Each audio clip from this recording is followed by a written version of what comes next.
Hey guys, welcome back to a brand new video. My name is Musa Jallo, and in today's video, I'm gonna be reacting to a video from CNBC making, and today's video is entitled "I Save Money Spending $2,633 a month Living in South Africa, Relocated."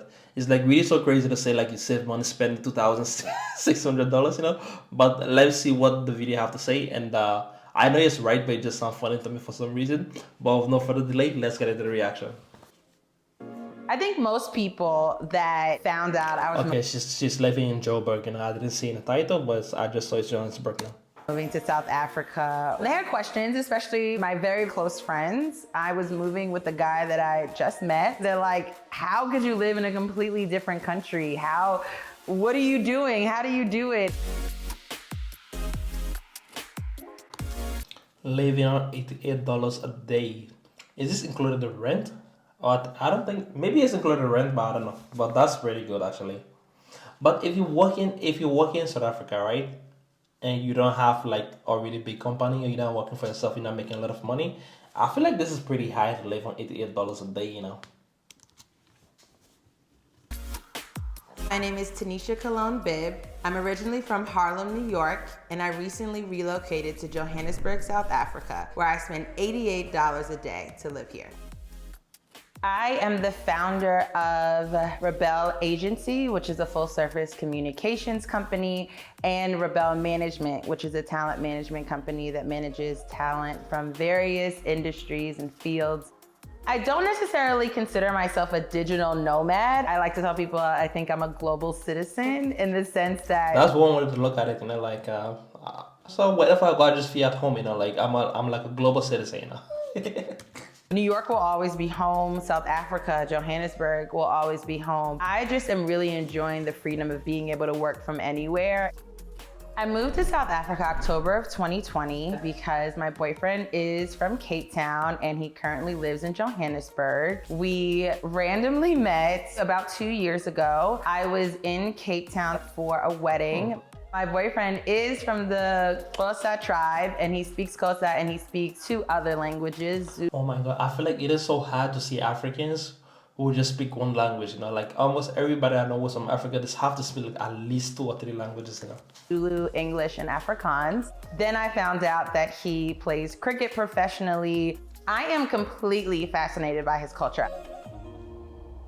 Being a Black American woman in South Africa has definitely taught me so much about how connected we are versus disconnected. You got this. Sometimes I hang around with my South African friends and I feel like I could be in New York having this exact same conversation with my Black American friends. You know that was like a trend for a while. Remember there was like the Definitely. I think having a company and being an entrepreneur eventually was the reason why I wanted to travel more. I got to a point in late 2018 where I felt kind of stuck in New York City, emotionally, spiritually. I wanted to experience new. I don't know. I feel like I'm at that point right now. I feel like I'm pretty stuck.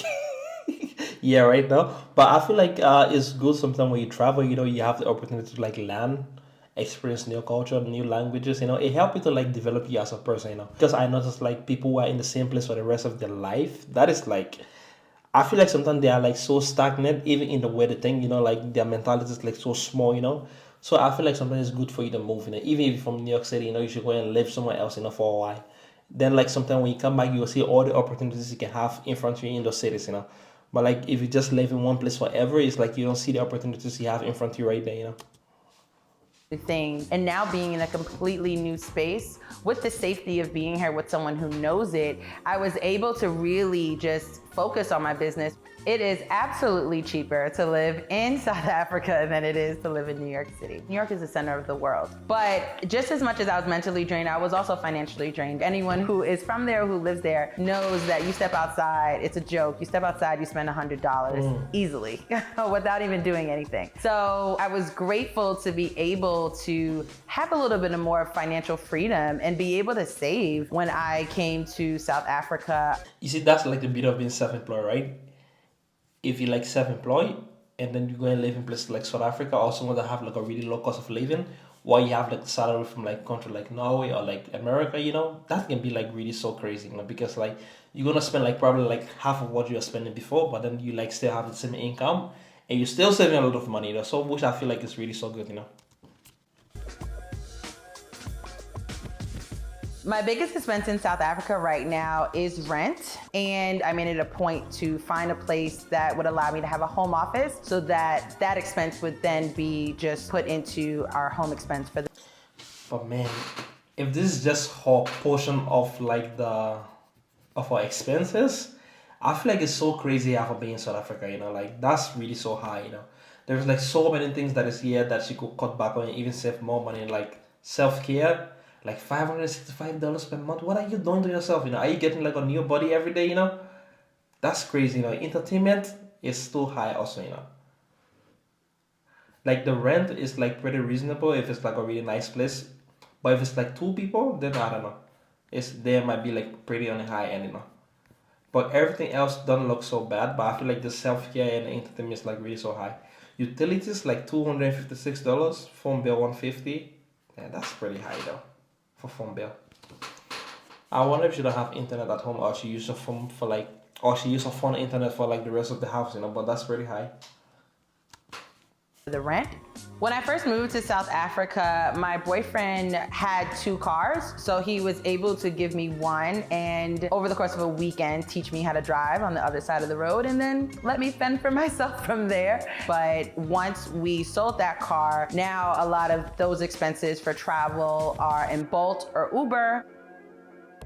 I mainly cook from home for breakfast, lunch, and dinner because I have a home office. We spend roughly about 2,500 Rand a month on groceries, which is about $170 a month. Because we split most things, I pay about half of that monthly. 170 for 2 people, that's like really amazing also, But like I like looking at this video, but I feel like this lady, her own perspective, it might not really be like representative of like what like a normal South African would live on, but I feel like if I compare it to Norway, that's like really so cheap, Which is about $85. That is a lot cheaper than what I was spending in New York City when I could go to Whole Foods and spend $200 easily one time. When I do go out and jump into a coffee shop to work during the day, I definitely get a latte, and that averages from about 25 to 35 Rand depending on the coffee shop, which is about $2. Now in New York, you can get a $2 coffee at the breakfast cart, but most coffees in a nice coffee shop will run you $7 to $8. So it's definitely a cheaper expense here to grab coffee while I work.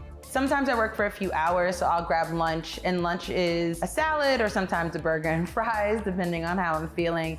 And that can range from 150 to 180 at the most, which is just over $10.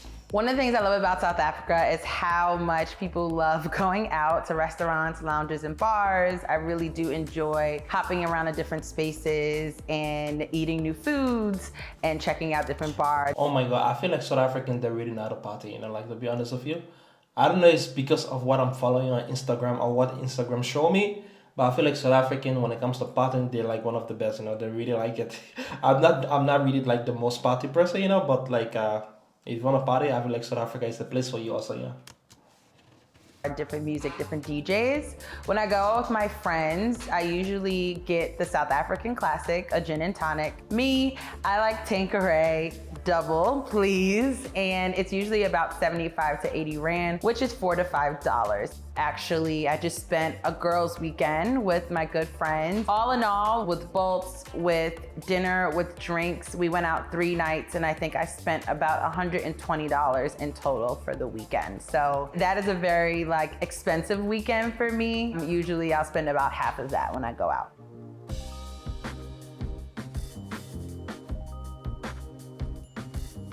When I got here, I didn't really have to go to the doctor. I did once or twice, and I remember those bills being about $1,500 each, which is about $100 for those visits. I do know, although I haven't signed up for any insurance, that insurance can be about 3,000 Rand a month, which is about $200.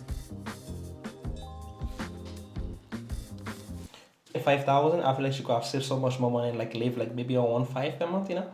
But like 2,600, that's like a little bit too much, you know.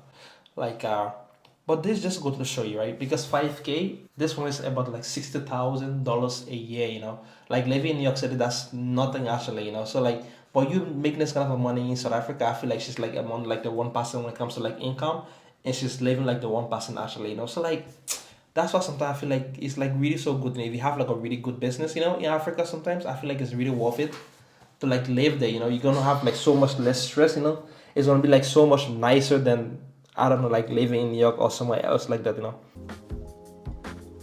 So when I first got to Johannesburg, I took about a week off before I dived back into business. A lot of my clients thought I was just going on vacation. It was definitely an adjustment period for all of us. 7 hours is a long, long time as far as time difference. I tried different things. I tried to stay up later and wake up later, waking up earlier and going to sleep earlier. I think in the year, I've definitely figured out what works for me. I wake up at 5 a.m. I work catching up on yesterday's events throughout the day, and I do my South Africa meetings with anyone that I need to speak with. And then at about 2 or 3, I start to log on to Zoom meetings with people in the States, and I do that until about 7 or 8 p.m.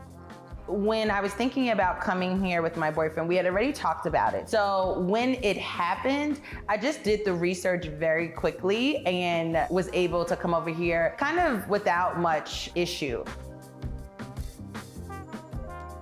You're a citizen enter in South Africa, automatically issue a 90-day tourist visa. You know, I don't know what it's like for Norwegian citizen, but I think it might be the same thing actually. You know, but I'm not sure. So when you land in South Africa, you don't have to pay anything upon arrival. You do have to have a returning flight just in case. Sometimes they ask, sometimes they don't, but you don't have to pay for anything. You don't have to apply for anything before you land. I could keep renewing the 90-day visa, but of course I want to build more of a permanent life here in South Africa. So me and my boyfriend are working together for me to actually apply for a more permanent visa. Relocating through the height of COVID wasn't as difficult. I feel like that's, you know, like this one thing I like about African country. It's like good and not good in a way. Like we're not so stringent, you know, like because like she have a business, she's running a business like while living in South Africa on a tourist visa, you know. If you're going to do that in the US, even if your business is online and most of your clients they are not in South Africa, they will still consider you as being working illegally in the country, you know. But like we African countries, like yeah, no biggie, you know. If you wanna come and stay here, like renew your tourist visa every 90 days, it's like it's no problem, you know. But it's crazy actually, you know. But I would really love to go to Cape Town once, you know, like. Difficult as I thought it would have been. When I got to South Africa, at the time, it was way more open than New York was. And it was summertime here. And in New York, it was beginning to be fall. We were still able to go out and do things. It was just curfew was probably the biggest restriction. So right now in South Africa, we are still in a curfew from midnight to 4 a.m. I remember there was a lockdown curfew that started at 9 p.m. when I first got here, but no more than just some frustration because I wanted to hang out. Now they're talking of a fourth wave. We don't really know. Things are up in the air.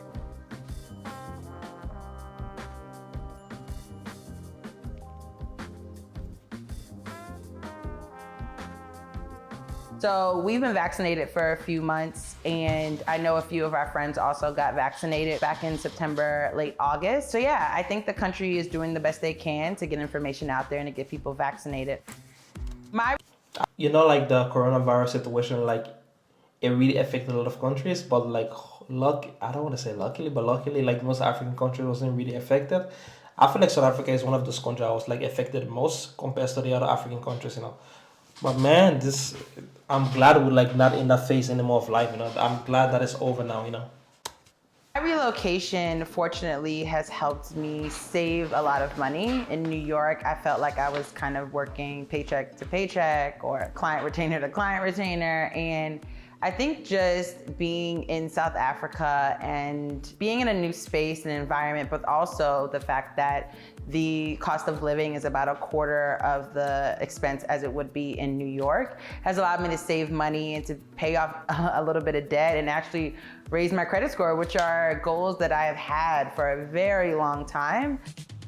I want my business to expand. I want us to have a stronger foundation here in South Africa with more clients. I want to be able to bring South African clients to the States and clients from the States here. I want to employ people here and in the States. And I just want to continue to grow the business around the world and myself.